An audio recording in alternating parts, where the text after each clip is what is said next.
The minimum number of state required to recognise an octal number divisible by 3।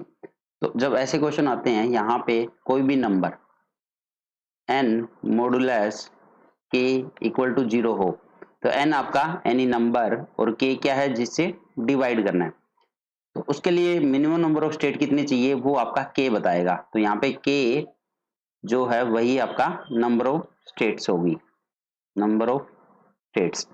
तो यहाँ पे n क्या आपका ऑक्टल नंबर है और मॉडुलस और k क्या है यहाँ पे 3 इक्वल टू 0। तो मिनिमम नंबर ऑफ स्टेट कितनी चाहिए 3, नंबर ऑफ स्टेट 3। तो इसका आंसर क्या हो जाएगा आपका 3।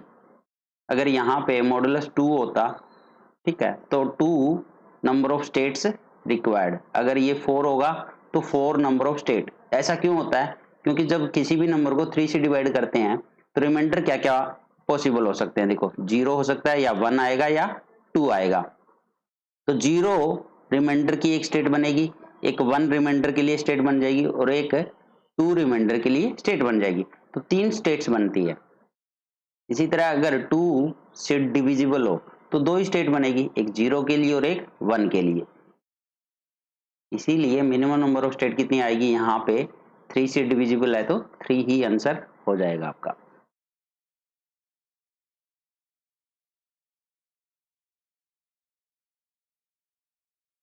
For a given Moore machine given input, तो यहाँ पे एक इनपुट गिवन है और मशीन कौन सी है, मूरे मशीन। दस the output would be of length input +1 या इनपुट -1, मतलब कि सेम इनपुट जैसा यहाँ आउटपुट होगा या इनपुट से एक लेंथ ज्यादा होगा तो आपको इन्हीं में से या एक कम होगा या कैन नॉट बी प्रेडिक्टेड। तो जब मूरे मशीन गिवन होती है तो जो भी इनपुट देते हैं हम, तो उससे एक लेंथ ज्यादा आउटपुट आता है हमेशा। तो यहाँ पे जो आंसर आएगा इनपुट +1 आ जाएगा आपका। तो मूरे मशीन में हमेशा अगर आपका 5 बिट डाटा है तो आउटपुट कितने बिट का आएगा, 6 बिट का। तो एक बिट ज्यादा आएगा हमेशा। तो ये सिर्फ मूरे मशीन के लिए है।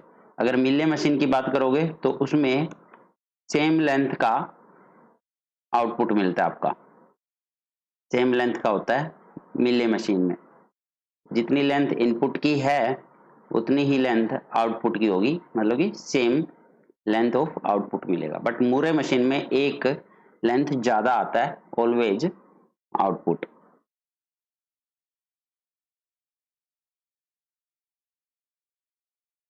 नेक्स्ट है context sensitive grammar can be recognised by. तो ये जो कॉन्टेक्स्ट सेंसिटिव ग्रामर होती है वो लीनियर बाउंडेड ऑटोमेटा एक्सेप्ट कर सकती है।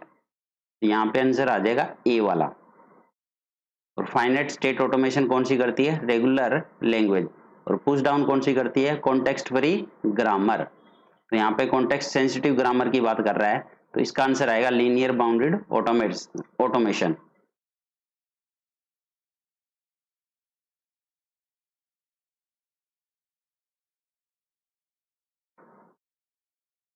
नेक्स्ट है इन ए मिले machine the output depend upon state या प्रीवियस स्टेट या स्टेट एंड इनपुट या ओनली इनपुट। तो मिले मशीन में जो आउटपुट होता है वो आपका डिपेंड करता है करंट स्टेट प्लस में इनपुट स्टेट। तो दोनों पे डिपेंड करता है आपका मिले मशीन में। तो यहाँ पे जो आंसर आएगा आपका मिले मशीन में state and input, output depend upon state and input, दोनों पे डिपेंड करता है। तो करंट स्टेट कौन सी है और आपका इनपुट कौन सा है, तो दोनों पे डिपेंड करता है आपका आउटपुट। और अगर हम मूरे मशीन की बात करें, अगर हम मूरे मशीन की बात करें तो जो आउटपुट होता है वो सिर्फ इनपुट पे डिपेंड करता है। तो करंट स्टेट पे डिपेंड नहीं करता मूरे मशीन में, बट मिले मशीन में करंट स्टेट और इनपुट दोनों पे डिपेंड करता है।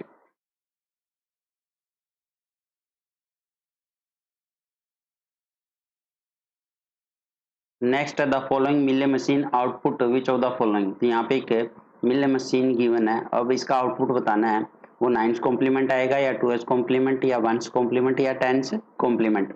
यहाँ पे कोई भी इनपुट से ट्राई करते हैं, जैसे 1 0 0 1 दिया हमने तो जब 1001 देंगे तो सबसे पहले 1 आया, तो जैसे ही 1 आएगा क्यू नोट पे स्टार्टिंग वाली स्टेट पे, तो 0 से हमें 0 ही आउटपुट मिल रहा है, ठीक है अभी।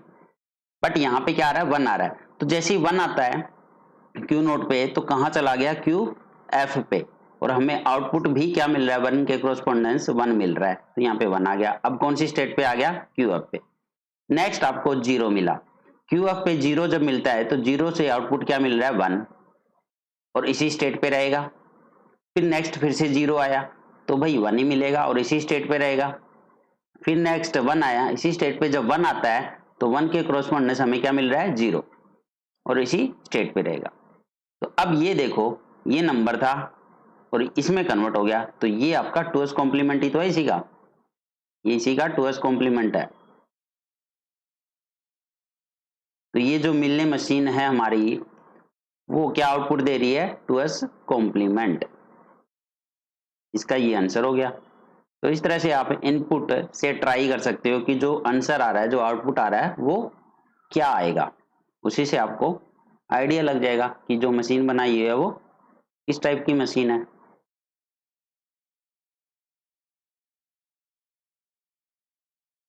नेक्स्ट है, Mealy and Moore machine can be categorise as inducer या ट्रांसड्यूसर या ट्यूरिंग मशीन या लीनियर बाउंडेड ऑटोमेटा।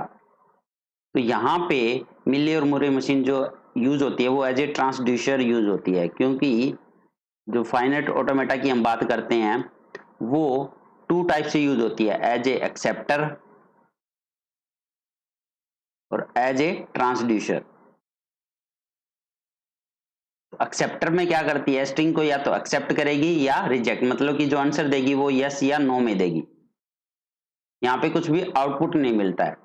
तो जैसे कि आपकी डीएफए और एनएफए है, तो डीएफए और एनएफए क्या करती है, या तो स्ट्रिंग को एक्सेप्ट करती है या रिजेक्ट करती है, मतलब यस और नो, आउटपुट कुछ भी नहीं मिलता हमें। और सेकंड फॉर्म इसकी क्या होती है, ट्रांसड्यूसर, मतलब कि यहाँ पे हमें आउटपुट मिलता है, यहाँ पे आपका आउटपुट जनरेट होगा, यहाँ पे स्ट्रिंग एक्सेप्ट या रिजेक्ट नहीं होगा, यहाँ पे आउटपुट मिलेगा आपको। और आउटपुट के लिए यहाँ पे 2 मशीनों के नाम है आपके फाइनाइट ऑटोमेटा में, मिले और मूरे मशीन, इसलिए मिले और मूरे मशीन आपकी एज ए ट्रांसड्यूसर यूज होती है।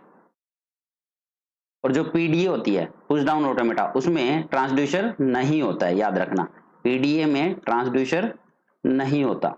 और ट्यूरिंग मशीन ये भी आपकी दोनों फॉर्मेट में यूज होती है, जैसे finite automata, as a acceptor भी और एज ए ट्रांसड्यूसर भी, बट पुश डाउन ऑटोमेटा में ट्रांसड्यूसर नहीं होता।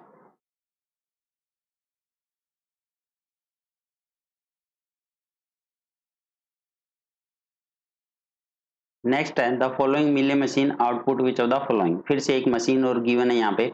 अब ये आउटपुट 9s कॉम्प्लीमेंट देगी या 2s कॉम्प्लीमेंट या 1s कॉम्प्लीमेंट या 10s कॉम्प्लीमेंट। फिर से कोई भी इनपुट यहाँ पे ट्राई करते हैं, इस बार ट्राई करते हैं 1101। तो यहाँ पे हमने इनपुट दिया 1101। तो जैसे ही क्यू नोट पे 1 आता है, ठीक है, क्यू नोट पे जैसे ही 1 आएगा तो 1 इसी स्टेट पे रहेगा, क्योंकि स्टेट तो एक ही है ना। तो 1 का आउटपुट क्या मिल रहा है, 0, तो यहाँ पे 0 मिल जाएगा।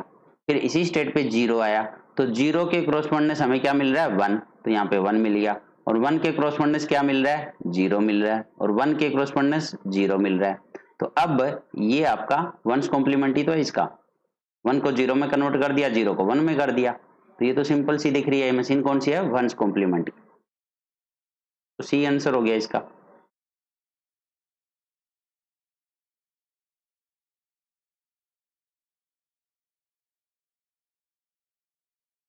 नेक्स्ट है, choose the correct statement. Moore and Mealy machine are finite state with output capability. ये तो स्टेटमेंट आपकी ट्रू है, क्योंकि यहाँ पे आउटपुट जनरेट होता है, एज ए ट्रांसड्यूसर यूज होती है, तो यहाँ पे ऑलवेज आउटपुट आएगा, और फाइनाइट स्टेट मशीन होती है ये तो करेक्ट आपकी। बी कह रहा है, any given Moore machine has an equivalent मिले मशीन। तो हम कोई भी मूरे मशीन को इक्विवेलेंट मिले मशीन में कन्वर्ट कर सकते हैं, तो ये वाली स्टेटमेंट भी आपकी करेक्ट है। एनी गिवन मिले machine has an equivalent Moore machine, तो ये वाली भी स्टेटमेंट आपकी करेक्ट है यहाँ पे, कि किसी भी मिले मशीन को मूरे में भी कन्वर्ट करते हैं और मूरे मशीन को मिले में भी कन्वर्ट कर सकते हैं, इसके लिए एल्गोरिथम ऑलरेडी अवेलेबल है।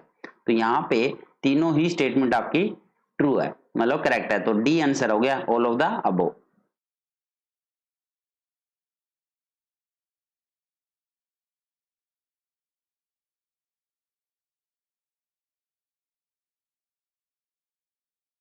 नेक्स्ट है, जो पंपिंग लेमा होती है फॉर रेगुलर लैंग्वेज हम किस लिए यूज करते हैं? Whether two given regular expression are equivalent, या a given grammar is ambiguous, या to check a given grammar is regular, या फिर to check a given grammar is not regular. तो जो हमारी पंपिंग लेमा होती है वो रेगुलर लैंग्वेज के लिए यूज होती है, बट किस लिए यूज होती है?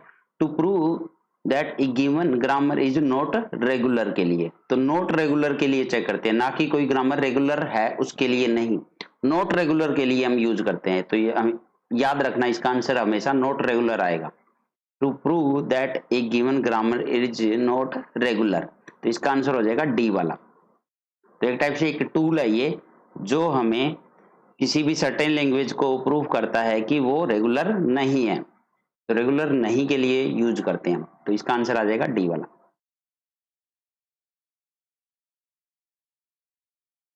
नेक्स्ट है, finite state machine can recognise. तो जो हमारी फाइनाइट स्टेट मशीन होती है वो कौन सी ग्रामर को रिकॉग्नाइज करती है? Only regular grammar. तो आंसर आ जाएगा डी वाला। तो ये एम्बिगस कॉन्टेक्स्ट फ्री ग्रामर को भी रिकॉग्नाइज नहीं करती, एनी ग्रामर नहीं भाई, फिर तो सबसे पावरफुल मशीन होती है। एनी अनएम्बिगस ग्रामर ऐसा भी नहीं है, क्योंकि बहुत सारी अनएम्बिगस ग्रामर है, ठीक है, जो रेगुलर नहीं है। तो डी वाला आंसर होगा ओनली रेगुलर ग्रामर।